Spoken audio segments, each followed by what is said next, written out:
আসসালামু আলাইকুম প্রিয় বিনিয়োগকারী ভাই বোনেরা। আজকে লাইভে শেষের দিকে একটু প্রবলেম দেখা দিয়েছিল চার্জার এবং এই হেডফোনের। তো এখন ঠিক হয়েছে। তো যেহেতু লাইভে অনেক স্টক থাকে, অনেক কিছুই থাকে, সবকিছু প্রকাশ বলা সম্ভব হয় না, যতটুকু পারি বলি।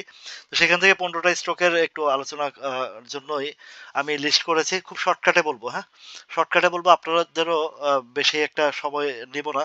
তো সর্বপ্রথম চলে যায় সাইহাম কটন। সাইহাম কটন আপনাদের অনুরোধের। আচ্ছা, সায়াম কটনটা বেশ একটা নিচের দিকে হিস্টোগ্রাম দেখা যাচ্ছে, এখানে ওভার ভলিউম হয়েছে, স্লো আছে।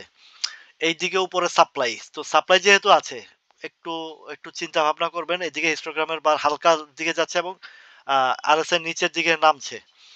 যেহেতু এখানে উপরের লেভেলে ডেলিভারিটা হয়েছে, উপরের লেভেলে উপরের লেভেলে, তো সতর্ক থাকবেন। আমার মনে হচ্ছে যেটা একটু নিচে আসার সম্ভাবনা রয়েছে, কারণ এই জায়গায় একটা সাপ্লাই দিয়েছে, এইখান থেকে নামিয়ে আবার এখানে আরেকটা সাপ্লাই দিয়েছে। তো সুতরাং নিচে যাওয়ারই সম্ভাবনা খুবই বেশি, খুবই বেশি।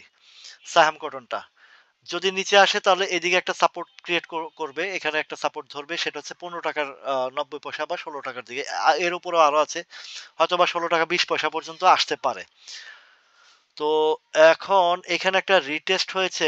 আরেকটা বিষয় আছে, যেহেতু সায়াম কটনটার ইপিএস টিপিএস ভালো, বা কি ডিভিডেন্ড দিচ্ছে জানি না, আপনারা দেখবেন। তবে এখানে একটু ওয়েট করেন, এখানে একটা ভলিউম করেছে, আর একটু দেখতে পারেন, একটু দেখতে পারেন। এদিকে দুই দিকে সাপ্লাই ভাই, এটা আমার মনে হয় যে নামবে, আমার কাছে মনে হচ্ছে নামবে। বাট যে ক্যান্ডেল করেছে, ক্যান্ডেল ইনভার্টেড হ্যামার, উপরের লেভেলের ইনভার্টেড হ্যামার কিন্তু বেশি একটা ভালো না। কারণ শেয়ারটা কোত্থেকে উঠে আসছে সেটা একটু ফলো করেন, যে 12 টাকা থেকে 19 টাকা 80 পয়সা পর্যন্ত উঠেছে।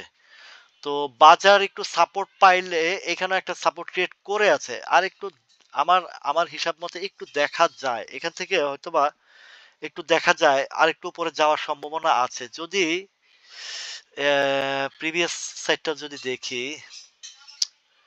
এদিকে কিছুটা উপরে যাওয়ার সম্ভাবনা আছে, এদিকে সাপ্লাই আছে। তারপরেও প্রেডিকশন করাটা খুবই মুশকিলের কাজ এই জায়গাতে, এই অবস্থানে, যতক্ষণ পর্যন্ত না 20 টাকা না পার হলে এই জিনিসটা ভরসার জায়গা পাওয়া যায় না।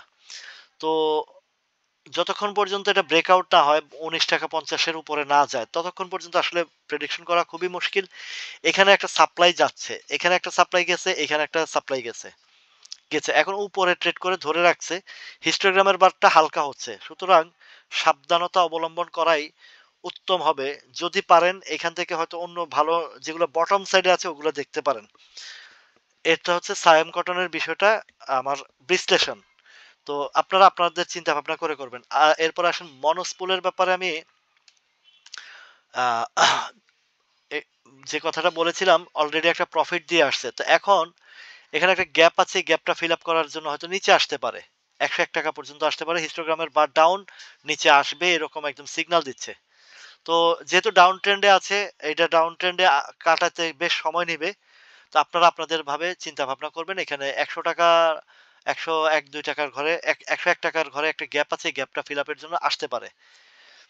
এটা হচ্ছে মনস্পুল, এটা নিচের দিকে ডাউন ট্রেন্ডে আছে। উপরে যা যতক্ষণ পর্যন্ত না এই আগের জায়গাটা মানে 100 এদিকে না পার করবে, ভালো কোনো সিগন্যাল নাই। এখন ডাউন ট্রেন্ডে আছে, এটা ডাউন ট্রেন্ডে আছে, কিন্তু এখানে একটা সাপোর্টও আছে, স্ট্রং একটা সাপোর্ট আছে, কিন্তু গ্যাপটা রেখে আসছে, এটা একটা খারাপ দিক। এখানে এটাও উম, আজকের ক্যান্ডেলের নিচে কোনো শ্যাডো নাই, যার কারণে এটা নিচে আসার সম্ভাবনা সবচেয়ে বেশি। ইটিএল, ইটিএলটা আজকে ভালো ক্যান্ডেল করেছে, সাপোর্ট ক্রিয়েট করেছে, এটা আপ পজিটিভ আছে, এটা আপনারা বিবেচনা করতে পারেন। এটা ভালো হবে, এটা ভালো হবে ইনশাল্লাহ। এইদিকে 10 টাকা 50-60 পয়সা যেটা আছে, এটা এখন সাপ্লাই জোন হয়ে গেছে। এই লেভেলটা নেক্সট রাউন্ডে ভালো মার্কেটে একটু সাপোর্ট পেলে ওইদিকে যাওয়ার জন্য চেষ্টা করবে, এবং যাওয়ার খুবই পসিবিলিটি আছে। ফার্স্ট কোয়ার্টার কি আসে দেখেন, এরপরে আপনারা ডিসিশন নেবেন। তো ডিভিডেন্ড যেহেতু দিয়েছে, ফার্স্ট কোয়ার্টারের একটা সিগন্যাল আছে। যদি ফার্স্ট কোয়ার্টারটা একটু ভালো আসে তাহলে উপরের দিকে যাবে। 10 টাকা 50 পয়সা বা 70-60 পয়সা পর্যন্ত যাওয়ার সম্ভাবনা আছে। এরপরে আসেন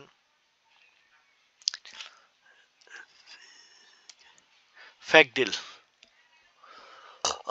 ফ্যাক ডিলটাও আসলে ফ্যাক ডিল এখানে সাপ্লাই দিয়ে আসছে। একটা সাপোর্ট জায়গা আছে 17 টাকা 50 পয়সা পর্যন্ত, যদি এটা ধরে রাখে তাহলে হয়তো আবারও ইউটার্ন আসতে পারে, কিন্তু উপরে এই যে 18-20 দিকে আবারও সাপ্লাই আছে। ফার্স্ট প্রাইমটা দেখেন, ফার্স্ট প্রাইম মিউচুয়াল ফান্ডের সবগুলোরই অবস্থা খারাপ, অনেক নিচে আসছে, একটা ক্যান্ডেল আছে কিন্তু স্লো, আরো আরো কিছুদিন সময় নেবে। এখানে সাপোর্ট ক্রিয়েট আছে, এখানে যে জায়গাটাতে আছে এটা সর্বনিম্ন হয়তো 17 টাকা 80 পয়সা পর্যন্ত আসতে পারে। তো অলরেডি 18 টাকা পর্যন্ত নামাইছে, আরেকটু হয়তো বা নিচে আসার সম্ভাবনা রয়েছে। আর যদি এখান থেকে যে ক্যান্ডেল করছে আজকে, ক্যান্ডেলটা ভালো, আগামীকালকে যদি এখান থেকে ইউটার্ন আসে, সাপ্লাই হবে এই জায়গায় 20 টাকার ঘরে। তারপরে আসেন এডিয়ান টেলিকমটা ক্যান্ডেল ভালো, সাপ্লাই জোনটা এখন 65 টাকার ঘরে, এডিয়ানটেলের ক্যান্ডেল ভালো করেছে, আজকের ক্যান্ডেলটা ভালো। এখন ইউটার্ন যদিও রেট কিন্তু সমস্যা নাই, আরেকটু উপরে যাবে, 65 64 65 টাকা পর্যন্ত আছে। মাগুরাটা দেখি, মাগুরা কমপ্লেক্স মাগুরা কমপ্লেক্স আহ, এটা ডাউন ট্রেন্ড, এটা আরো নামার সম্ভাবনা আছে। ভালো কোনো পজিশন নাই, এদিকে রেড জোনে গেলে সময় নেবে, এটা আরো অনেক সময় নেবে মাগুরাটা। আইপিডিসি আইপিডিসি আইপিডিসিটা একটা ডোজি ক্যান্ডেল করেছে, ডোজি না এটা ভালো একটা ক্যান্ডেল এটা। অনেকটা ডোজি আরেকটু উপরে দিলে ডোজিটা হয়তো, এটা অনেকটা ইনভার্টেড হ্যামারের মতন হয়েছে। যাই হোক, ভালো পজিশন এখানে, হয়তো আরো কিছুদিন কালেকশন চলবে, চলার পরে এটা ইউটার্ন আসবে, 22-23 টাকার ঘরে আবার যাবে। National housing and finance, NHF, national housing and finance ভবিষ্যতে ভালো হবে, এই যে একটা, তবে একটু সময় নেবে, এই যে এখানেও রেড জোনে ঢুকলে সময় নিয়ে ফেলে। কালেকশন চলছে, কালেকশনটা কমপ্লিট হলে ইউটার্ন আসবে। তো আসলে এখন যেটা আছে সাপোর্ট জোনে আছে, এটা ব্রেকআউট করতে হলে অন্তত 29 টাকার ঘরটা নিতে হবে। তো এখানে সাপ্লাই জোন হচ্ছে 29 টাকার ঘরে, 29 টাকায় supply zone. Tamizuddin, TAM, Tamizuddin তমিজউদ্দিনটাও ডাউন, আরো স্লো থাকবে, আরো বেশ সময় নেবে, স্লো থাকবে তমিজউদ্দিন, ডাউন ট্রেন্ডে আছে। এটা সাপোর্ট হচ্ছে, এটা যদি আসে 100 টাকার ঘরে আসবে, 101 টাকা 2 টাকার ঘরে বা 5 টাকার ঘরে আসবে তমিজউদ্দিন। তারপরে আছে রহিমা ফুড, রহিমা ফুডের ফ্যাক্টরি বন্ধ, রহিমা ফুডের ফ্যাক্টরি বন্ধ,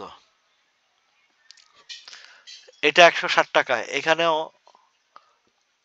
গ্যাপ আছে, 101 টাকা আসবে, এদিকে গ্যাপ আছে, 101 টাকার দিকে আসার সম্ভাবনা আছে। রহিমা ফুড আরো নামবে ডাউন ট্রেন্ডে, এখনো পর্যন্ত এখানে ধরে রাখার চেষ্টা করলেও ধরে রাখতে পারবে না, এটা আরো নিচে আসবে, এটা 84-85 দিকে চলে আসার সম্ভাবনা আছে রহিমা ফুড।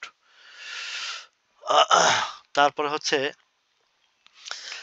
এসপি সিরামিক, সিরামিকটা এটাও ডাউন ট্রেন্ড, এটা কোথায় নিয়ে আসে, ডাউন ট্রেন্ড সাপোর্ট হচ্ছে 11 টাকা 40 পয়সা, এসপি সিরামিক এটাও ডাউন ট্রেন্ড, এটা আরো নামাবে। মালিক স্পিনিং, স্পিনিংটা ইপিএস কি আসে দেখেন, গ্রিন, এখানে আস্তে আস্তে আবারও উঠার চেষ্টা করতেছে, তবে একটু উপরে 28 টাকা 29 টাকার দিকে সাপ্লাই, এই জায়গাটাতে এখানে সাপ্লাই আছে। তারপর আসেন সিনো বাংলা, সিনো বাংলাটা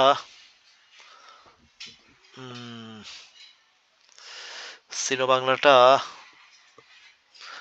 সাপোর্ট ক্রিয়েট করার চেষ্টা করতেছে, কিন্তু রেড জোনে ঢুকলে সময় নেবে, এটাও সময় নেবেই, আর একটু সময় নেবে, এটা এত সহজে উঠাবে না, একবার যাও একটু উঠাইছিল 46 টাকার ঘর নিয়েছিল, আর আবার নামায় ফেলছে, এটা আবারও সময় নেবে। তারপর আসেন সোনারগাঁ টেক্সটাইল, সোনারগাঁ টেক্সটাইলের ক্যান্ডেল ভালো, ক্যান্ডেল ভালো উপরে গ্যাপ রেখে আসছে। এটা এখান থেকে ২৮-২৯ টাকা যাওয়ার সম্ভাবনা আছে। এখানেও একটা বাধা আছে ২৬ টাকার ঘরে। এই শেয়ারগুলা আমি অনেক আগ থেকে সতর্ক করছি। এগুলা গেমলিং হইছে, অনেকবার হইছে। তো এখানেও অনেকে আটকা পড়ছেন এই জায়গাতে। ২৯ টাকার ঘরে। এখন বাজারটা ঠিক হইলে হয়তোবা আজকে যে ক্যান্ডেল তো আপনারা ২৬-২৭ টাকা ২৬-৫০ পর্যন্ত ধরে রাখেন আপাতত। এ হচ্ছে পণ্যটার খুব শর্টকাটে বলেছি। বিস্তারিত আ অনেক লম্বা করলে সমস্যা আপনারাও বিরক্ত হন। সবাই ভালো থাকুন, সুস্থ থাকুন। আল্লাহ হাফেজ।